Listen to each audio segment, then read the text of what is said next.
今日同大家睇一間位於小坑口嘅單邊村屋。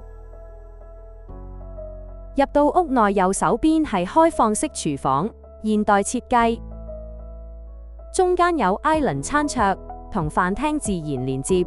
客飯廳空間幾實用，打開趟門同側邊窗就可以望到花園，室內感覺都幾開揚。行上一樓，樓梯位置採光幾好，整體感覺幾光猛。一樓呢個位置係一個家庭廳，而家屋主喺度擺咗鋼琴，感覺幾有生活氣息。因為同層仲有2間睡房，所以呢度其實好適合作為一家人日常聚下嘅地方。平時可以喺度彈下琴、睇下書，小朋友喺附近房間活動都幾方便。呢間房而家用作客房，另一間房就係小朋友房，有書架同小朋友嘅擺設，整體感覺都幾活潑。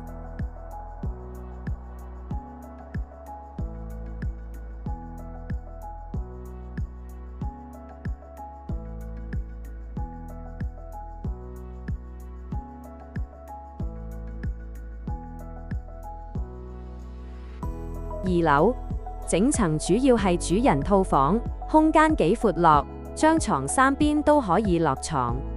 浴室設計時尚，採用乾濕分離佈局。同層仲有一個房間，可以做書房、小客廳，亦可以當作客房使用。天台鋪咗人工草，變成一個小花園空間。喺呢個位置仲可以望到海景。屋企前後都有花園空間，整體生活感覺都幾寫意。